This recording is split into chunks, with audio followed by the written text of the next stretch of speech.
नत्वा जिनेन्द्रं गतसर्वदोषं सर्वज्ञदेवं हितदेशकं च श्रीजैनसिद्धान्तप्रवेशिकेयं विरच्यते स्वल्पधियां हिताय।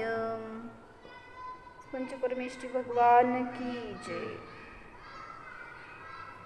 चैतन्य रत्नाकरमध्ये पान नंबर 39 आहे।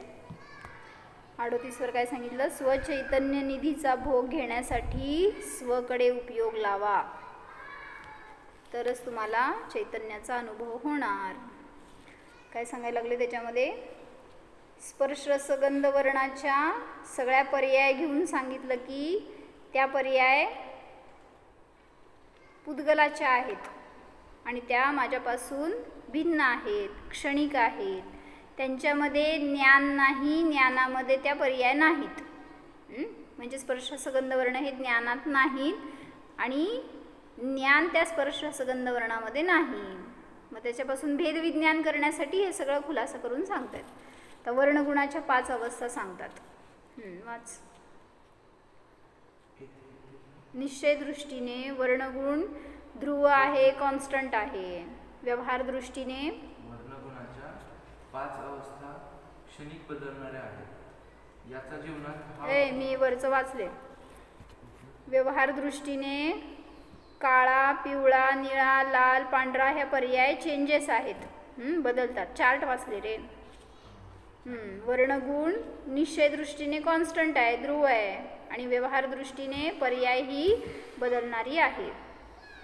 वाच। निश्चय दृष्टीने येथे निश्चय दृष्टीने वर्णगुण कायम अविनाशी किंवा कॉन्स्टंट असून व्यवहार दृष्टीने वर्णगुणाच्या 5 अवस्था क्षणिक बदलणाऱ्या आहेत। याचा जीवनात हा उपयोग आहे की आत्मा अरूप स्वरूपी आहे। उद्गत द्रव्याचा रंगगुण व रंगगुणाची पांढरी, काळी, निळी, पिवळी, लाल ही अवस्था अवर्ण स्वरूप आत्म्याहून अत्यंत भिन्न आहे। अज्ञानी शरीरास काळे पाहून मीच काळा म्हणून द्वेष करतो किंवा शरीर गोरे म्हणून राग किंवा प्रेम करतो। साडी, गाडी, माडी, पक्वान्न आदी वस्तू विशिष्ट आवडत्या रंगाच्या मिळाल्या तर राग, न आवडणारा रंग मिळाला तर द्वेष। जन्मास आलेली मुलगी काळी पाहून द्वेष, सून गोरी मिळाली तर राग। हे सर्व खोटे विकल्प असून अरूप स्वरूपास अनुभवलो तर सहजच नष्ट होतात। काळा जीव, गोरा जीव म्हटले तर असंभव दोष येतो। का बरं? कारण काळा आणि पांढरा हे पुद्गलाचे गुण आहेत, ते जीवामध्ये नाही। त्यामुळे ते जर जीवाचं लक्षण केलं तर असंभव दोष येतो। आणि काय सांगितलं? आपण त्या पर्यायाकडे बघितलो तर इष्ट अनिष्ट भाव होतात, रागद्वेष होतो। आणि जर त्यापासून भिन्न जीव बघितला, जसं म्हटलं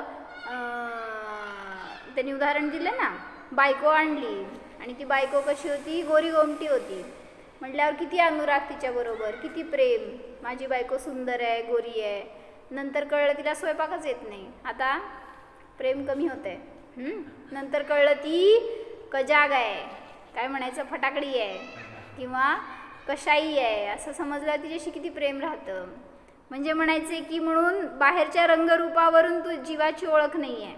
जीव तर स्वभावाने भिन्न आहे त्या शरीरापासून, त्या रंगापासून वगैरे। तसेच रंगपंचमीला रंग खेळणारा तो जीव असेही जीवाचे लक्षण केले तरी असंभव दोष। वस्तुतः खरी रंगपंचमी तर ही आहे की पंचमी शब्दाने पंचम पारिणामिक भाव ध्रुव स्वभाव होय। पंचमी खेळायची तर कुठं पंचम पारिणामिक भावाला जाणार तर ती पंचमी असं सांगतात आम्हा। ध्रुव स्वभावामध्ये ज्ञान गुलाबाद्वारे रंगूनच जाणे हीच खरी रंगपंचमी। म्हणजे जेव्हा आपण ज्ञानाला जाणतो तेव्हा ज्ञानाने रंगून गेलो, मग ती तर खरी रंगपंचमी झाली। बाह्य रंगपंचमीमध्ये रंग खेळून सर्वच दृष्टीने हानी होते। रंगांमध्ये पैसा व्यर्थ जातो, शरीर घर स्वच्छ करण्यासाठी साबण व्यर्थ जातो, ज्याला नको त्याच्यावर रंग टाकल्यामुळे कोरड घालण्याची पाळी येते। करताना असं नाही करत, खेळत नाही रंग, खेळता मला माहिती आहे, बघितले मी. मग त्याच्यात किती आनंद आहे. रंगपंचमी खेळल्यावर आनंद येतो. येतो ना का नाही येत? रंगपंचमी नाही येत? खेळला नाही का तुम्ही? कुलीन लोक, भारदस्त लोक असतात ते असल्या की चिल्लर क्रियांमध्ये अडकत नाहीत. म्हणून सांगितलं आपला आनंद तर आपल्यामध्ये आहे, तो कधी पण भोगू शकतो. मग ते रंग लावल्यावरच आनंद येतो असं नाही. मग आम्हाला पण क्रेज होतं. आमच्या घरामध्ये चालत नव्हतं म्हणून आम्ही जात नव्हतो खेळायला. मग ते घराला लॉक असायचं त्या दिवशी, बाहेरच जायचं नाही. आमच्या पप्पांना त्यांचे मित्र यायचे लावायला म्हणून ते दार बडवत बसणार, ओरडत बसणार, बाहेरून पण दारच उघडणार नाहीत आणि त्या दिवशी बाहेरच जाणार नाही. त्याला खेळायचं नाही आणि लावायचं नाही म्हणून. आणि आम्ही काय आता फायनल इयरला होतो त्यावेळेस असं इच्छा एवढ्या वर्षात कधी केलं नाही म्हणलं सगळे करतात मजा वाटते म्हणून गेलो आम्ही. आपलं कुठं पप्पा गेलेले असतील नसतील बहुतेक घरात म्हणल्यावर, किंवा काय कॉलेजचा क्लास म्हणून असं काय गेलो होतो. आणि मग काय तिथं खेळायचा उद्देश होता, रंग खेळायचा. आणि लावलं की रंग लावलं किती खराब वाटलं माहिती. त्यानंतर कधी आयुष्यात रंगाला हात लावला नाही. म्हणजे लावेपर्यंत भोगेपर्यंत कधी भोगतो असं. आणि ते भोगत असताना पण नको नको झालं. कसं लोक लावून घेतात आणि कसं खेळतात, त्यात आनंद मानतात असं वाटतं. म्हणजे त्याच्यामध्ये आनंद गुण नाही. कित्येक दिवस रंगाची स्वच्छता करण्यासाठी किंवा रंग काढण्यासाठी व्यर्थच श्रम कष्ट करावे लागतात. बरोबर. परत ते का गेला म्हणून शिव्या खायला लागते ते वेगळे परत. अशा रीतीने अर्थशास्त्राचा इकॉनॉमिक्सच्या दृष्टीने व्यर्थ संपत्तीची हानी करून समाजाचे नुकसान करून घेतो. म्हणून अरूपी स्वभावास जाणल्यामुळे खरी रंगपंचमी साजरी केली. खोटे भाव सहजच नष्ट झाले. पहा समयसार. काय समजलं? अरूपी स्वभाव जाणला तर रंगपंचमी खेळायची गरज पडली नाही. जे काही खोटे भाव होते ते संपले की रंगामध्ये माझा ज्ञान गुण आहे, आनंद गुण आहे. म्हणून समयसारमध्ये 393 गाथा सांगितली. वण्णो नाणं न हवई जम्हा वण्णो न याण एकिंची तम्हा अन्नं नाणं अन्नं वण्णं जिणाविंती. काय सांगितलं? वर्ण ज्ञान नाही, ज्या कारणाने वर्ण काही जाणत नाही म्हणून ज्ञान अन्य आहे, वर्ण अन्य आहे असं जिनेंद्र भगवंतांनी सांगितलेलं आहे. वाच. वर्ण ज्ञान स्वरूप नाही, कारण वर्ण काही जाणत नाही म्हणून ज्ञान अन्य आहे, वर्ण अन्य आहे असे जिनेंद्रदेव म्हणतात. कसं वाचायचं? म्हणून ज्ञान अन्य आहे, वर्ण अन्य आहे असे जिनेंद्रदेव म्हणतात. म्हणून यावरूनही हे समजले की ध्रुवामध्ये वर्ण नाहीच. अवर्ण स्वरूप आत्म्यास जाणले तर जीवनामध्ये पदोपदी आनंदाचा वर्षाव होतो. म्हणजे वर्णाच्याच नादी लागलोय आणि वर्ण म्हणजे माझं स्वरूप आहे हे जाणतो म्हणून शरीर गोरं दिसावं, काय काय करायचं त्यासाठी लय काय काय करतात असं ऐकलं मी. फेशियल करायचं, काय कॉस्मेटिक्स वापरायचे, त्याला काय सारखं धुवा, वेगवेगळे साबण वापरा, परफ्यूम वापरा, काय असते फेस वॉश वापरा, असलं काय काय लय करून लोक काय करतात त्या शरीराचं सुंदरपणा, त्या काय म्हणायचं गोरेपणा टिकवण्यासाठी म्हणून प्रयत्न करतात. पण ते कितीही केलं तरी सुद्धा कोळसा काळा तो काय करायचं? कोळशाला पांढरं कसं करायचं? किती फेस लावला वर्ण ना तरी सुद्धा ते काळच. तसं सांगितलं हे शरीर सुद्धा जर त्याचं ओरिजिनल जे रंग आहे ते तसंच राहणार आहे, त्याच्यामध्ये काय परिवर्तन होत नाही. मग ह्याच्या नादी लागतात ना सगळे ते बॉलिवूडवाले, त्याच्यामुळं सगळ्या ॲक्टर्सचं आज चेहरा बघायचं. जे कोणी एक 20-30 वर्ष झाले त्या लाईनमध्ये आहेत आणि आपलं तिथं करिअर करतात त्या सगळ्यांचं, म्हणजे मध्ये आलं होतं त्यांनी दाखवलं तर काय म्हणायचं 50-60व्या वर्षी त्यांनी म्हातारे दिसायला लागलेत पूर्ण. म्हणजे इतकं त्याच्या खराब करून घेतलाय चेहरा कॉस्मेटिक्सनी वगैरे सारखं त्याच्यावर प्रयोग करून कोणी तर ते काय केलं प्लास्टिक सर्जरी वगैरे करून त्याच्यामधून सुद्धा सगळं रूप बदलण्याचा प्रयत्न करतो, तर फुकट उलट आहे ते रूप सुद्धा घालवून बसले. म्हणून सांगितलं की काय आर्टिफिशियल केल्याने त्याच्यामध्ये सुंदरता येते असं नाही. ते किती वेळ टिकणार आहे ती सुंदरता? काही क्षणासाठी, परत नंतर ते सगळं नष्ट होऊन जाणार सौंदर्य. निष्कलंक म्हणतो. पुद्गलाच्या या 20 अवस्था जाणून आपल्या जीवनात काय फायदा? 20 कुठल्या? 20 अवस्था कुठल्या? स्पर्शाच्या 8, रसाच्या किती? 5, गंधाच्या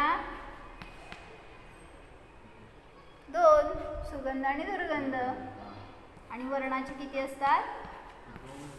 नाही नाही, आता आपण वाचले ना, वर्ण म्हणजे रंग. किती प्रकारचे? 7 प्रकारचे रंग घेतले ना. 1 2 3 4 5 5 घेतले का? बरं, मूळ रंग आहेत ते 5. बरोबर आहे. किती झाले? 10 आणि 10 20. मग या सगळ्या पुद्गलाच्या 20 पर्याय जाणून जीवनात काय उपयोग आपल्याला? अनादी काळापासून आपण अज्ञानाने या 20 अवस्थांना आपले स्वरूप समजून जीवन दुःखमय करीत आहोत. परंतु जेव्हा या 20 अवस्थांचा स्वामी पुद्गल द्रव्य आहे, मी जीव द्रव्य नाही, माझा पुद्गलाशी कोणता संबंध नाही असे जाणून निज चैतन्य निधीचा भोग घेण्यासाठी स्वकडे उपयोग लावतो, तेव्हाच या पुद्गल द्रव्याचे व 20 अवस्थांचे खरे ज्ञान होते, जीवन शांत होते. काय कळलं? फायदा काय हे सांगायला लागलेत की ते पुद्गलाचं पुद्गल द्रव्य असं जाणला तर फायदा, नाहीतर त्याच्यामध्ये अडकून जीव आपलं स्वरूप पण विसरून जातो आणि मग दुःखाला प्राप्त होतो. खाली काय लिहिलंय? असेच वीर्य, आनंद, चारित्र्य आदी अनंत गुणांवर घटवायचे. सहज चैतन्य धनाचा अतुल प्रकाश दृष्टीपथात येईल. जसं त्यांनी हे आता ज्ञानगुणात घटवलं किंवा बाकीच्या सगळ्या स्पर्शादी गुणातून तुम्हाला ज्ञान करून देण्यासाठी उदाहरणं दाखवली, तसंच अन्य सगळ्या गुणांमध्ये समजून घ्या. निरंजन, तू पुद्गलाच्या स्पर्श रसगंध वर्ण गुणांवर जसे घटवलेस तसे जीवाच्या ज्ञान दर्शन गुणांवर नाही घटवलेस. तू तर चाणाक्ष आहेस ना, ज्ञानादी गुणांवर घटविण्यास प्रयोजनभूत आहे पहा. म्हणजे ते खाली वाक्य जे दिलंय ना ते त्यासाठी दिलंय की तुम्ही फक्त ज्ञानावरच सांगताय, बाकीच्या गुणांचं काय सांगित नाही आहे. मग त्याच्यावर आता अन्य गुणांचं पण घडवून सांगतात. निश्चय दृष्टीने तेच की चार्ट वाचायचं तुला. निश्चय दृष्टीने ज्ञान गुण कसा आहे? तसं नाही, असं वाचायचं ना, खालून वरपर्यंत वाचायचं. निश्चय दृष्टीने कसा आहे ज्ञान गुण? तसं नाही रे बाई, ऐक. निश्चय दृष्टीने ज्ञान गुण ध्रुव आहे, शाश्वत आहे, कॉन्स्टंट आहे. व्यवहाराने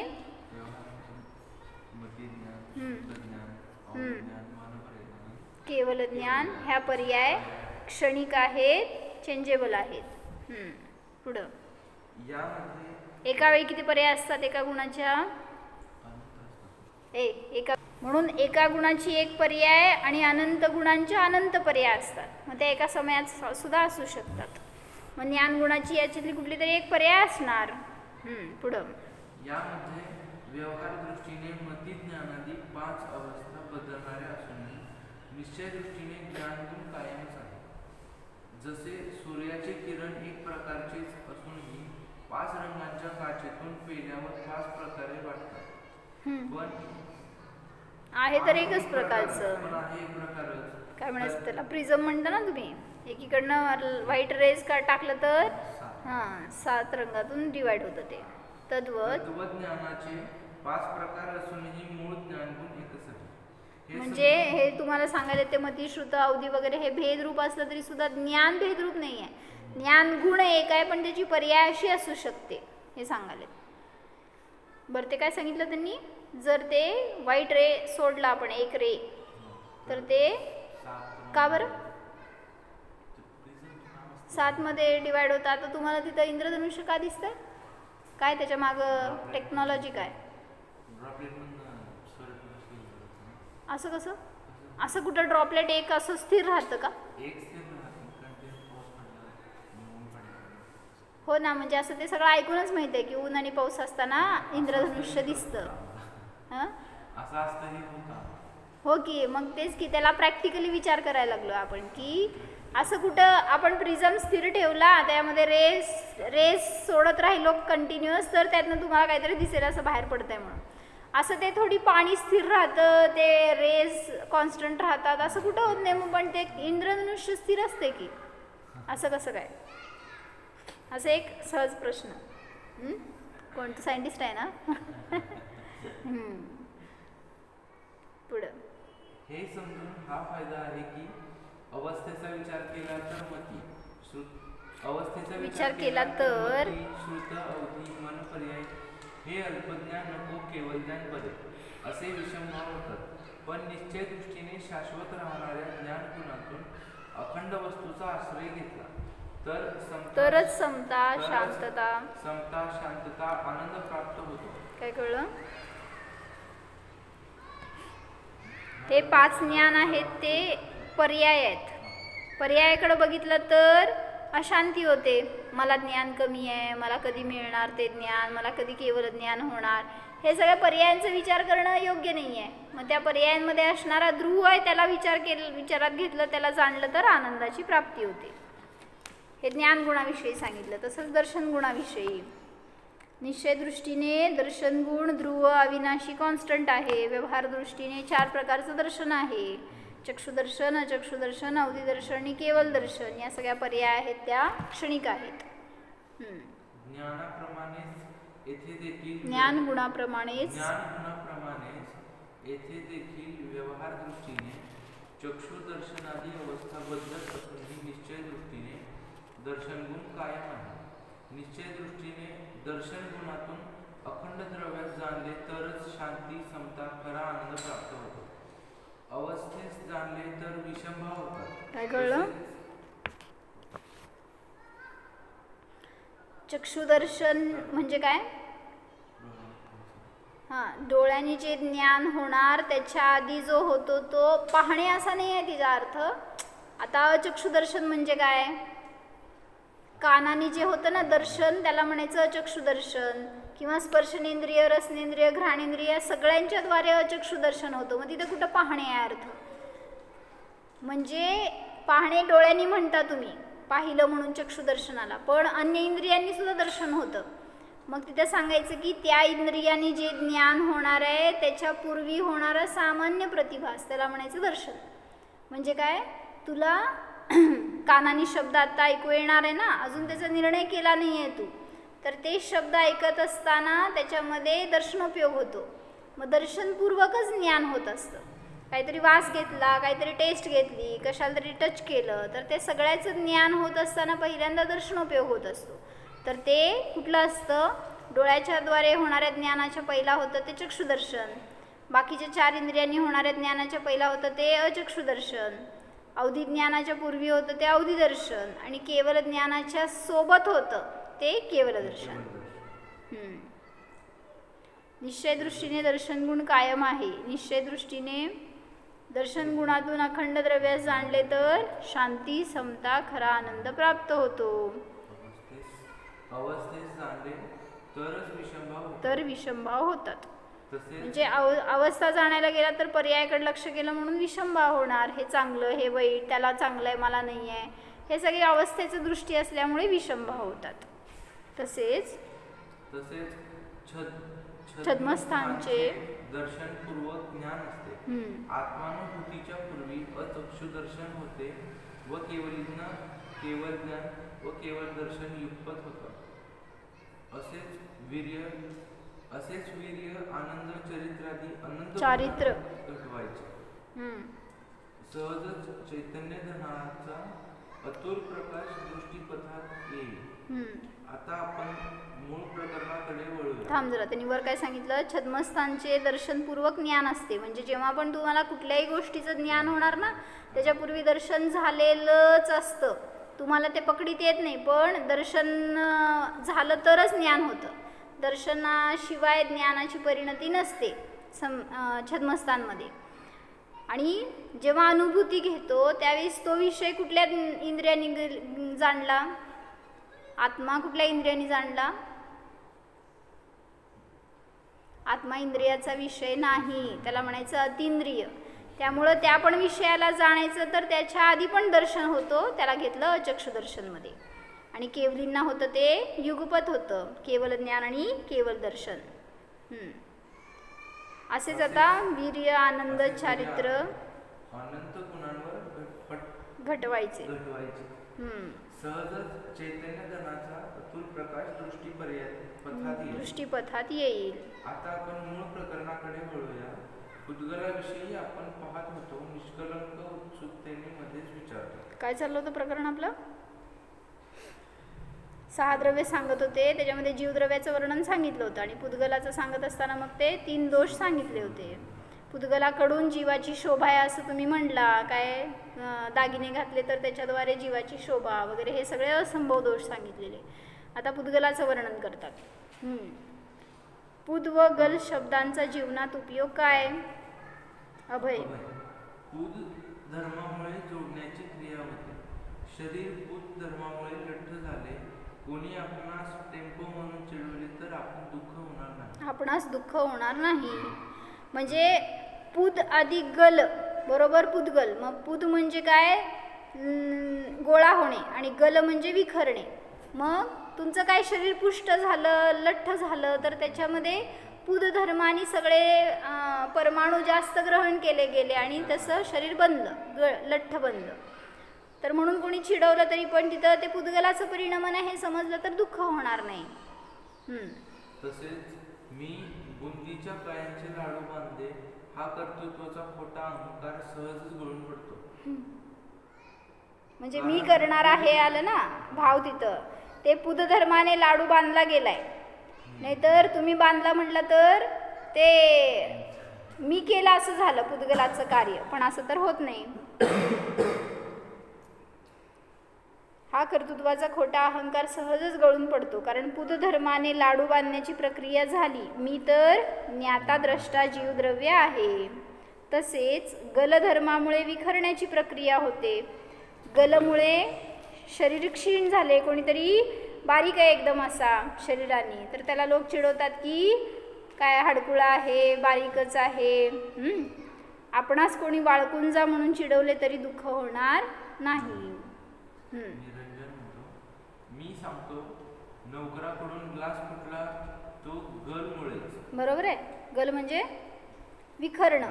मग जर ग्लास फुटला तर गलधर्माने वेगवेगळे झाले पुद्गल, आणि घट बनवला तर पुद धर्माने ते एकत्र येऊन घट बनला. मग ते सगळं जाणायचं आहे तुम्हाला, हे सांगायला लागले. घर बांधलं तुम्ही तर कुठला धर्म? पुद धर्म, कारण ते एकत्र आले ना सगळे परमाणू. आणि गलधर्माने पडलं, काय भूकंप झाला तर ते गलधर्माने वेगळे झाले. नोकराने ग्लास फोडला म्हणून होणारे भांडण सहजच संपले. दूध उतू गेल्यावर ज्ञानी सासूचा सुनेशी होणारा वाद सहजच संपला, कारण गलधर्मामुळे हे कार्य घडले आहे. निष्कलंक. या पुद्गलाशी माझा संबंध नाही. पुद्गलाचे कार्य पुद्गलामध्ये होते. मी तर केवळ जाणणारा जीव आहे असेच समजायचे ना. हो हो, या विश्वात जीव अनंत, पुद्गल अनंत. जीव अनंत, पुद्गल अनंतानंत आहेत.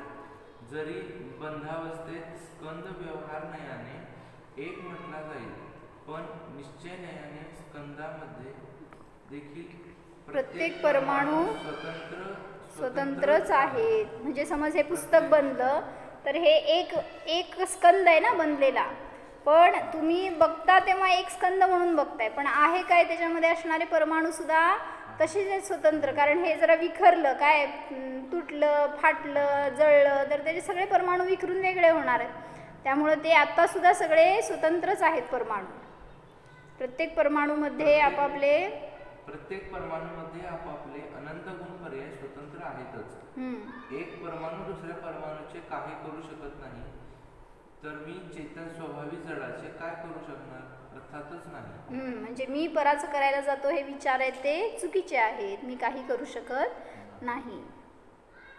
निष्कलंक.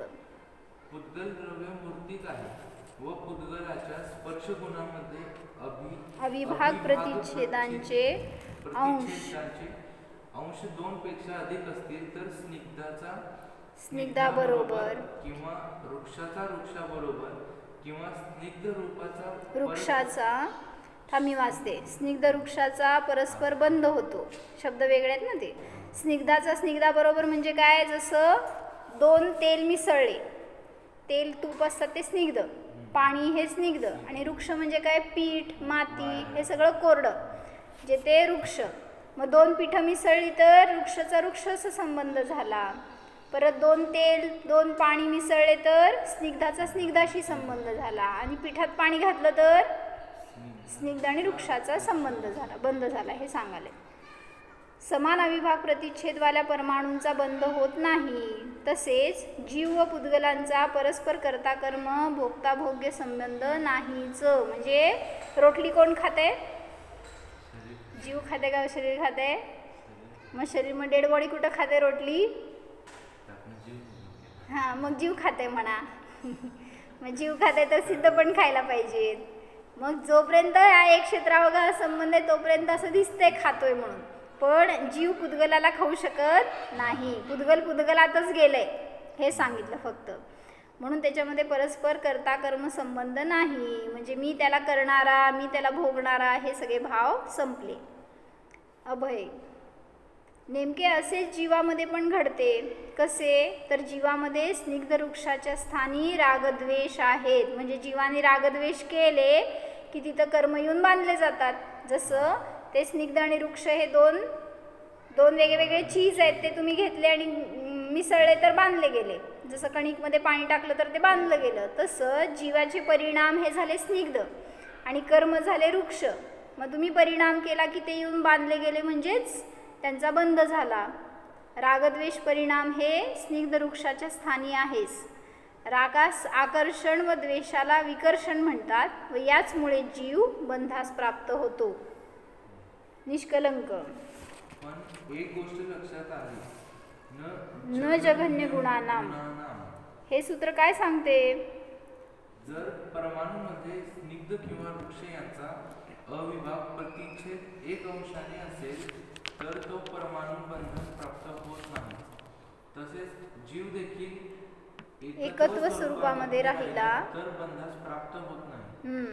आगमाचे ज्ञान असूनही निष्कलंक आजपर्यंत तत्वज्ञानाचा जीवनात योग्य उपयोग घडवीत नव्हता. पण आता त्यावरील तत्वातील एक गुत्थी सहज सुटत चालली आहे व त्याच्या चेहऱ्यावर विशिष्ट आनंद दिसून पडत आहे. सगळं ज्ञान असताना पण आपण अज्ञानी सर्ग राहतो म्हणून अशांती दिसते, दुःख दिसते. पण आता त्याला एक समजायला लागलं म्हटल्यावर त्याला आनंद दिसायला त्याच्या चेहऱ्यावर. जसं ते परमाणू एक गुणवाला असेल तर तो बांधला जात नाही, तसं जीव सुद्धा जर एकत्वामध्ये राहिला तर तो कोणाशी बांधला जाणार नाही. हे अध्यात्म सांगितलं. अभय चेष्टेने निरंजनकडे पाहून, तू परमाणू आहेस की स्कंद?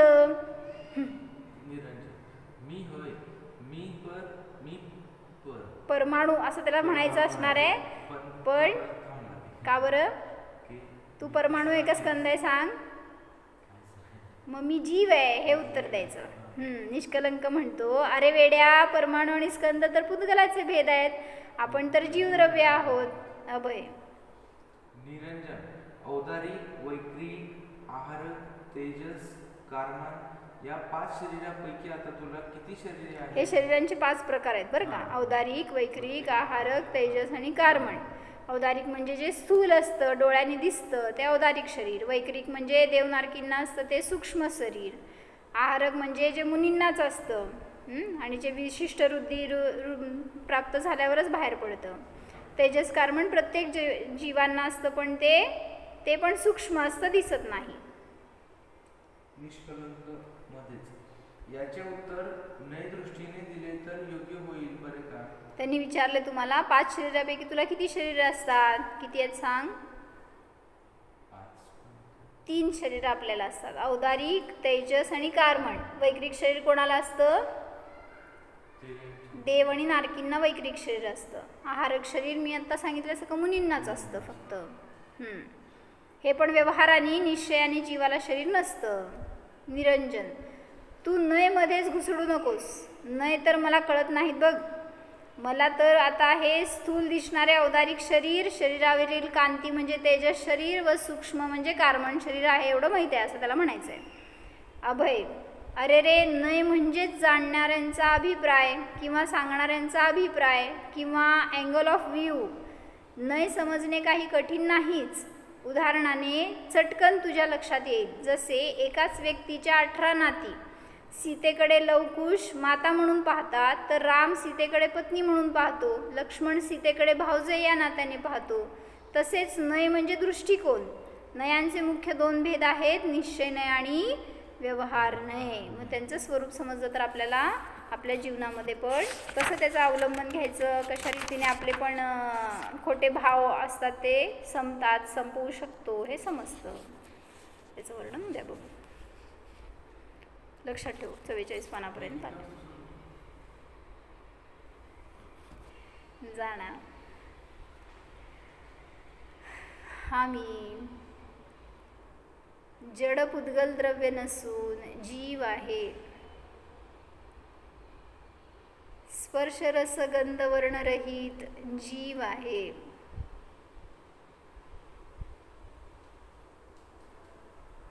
या सर्व पुद्गलांना जाणणारा मी जीव आहे.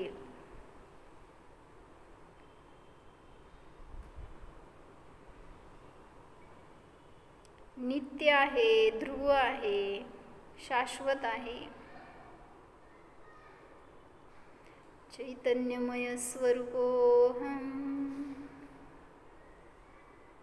जीवोऽहं. ओम विसर्जन. नमो हरि.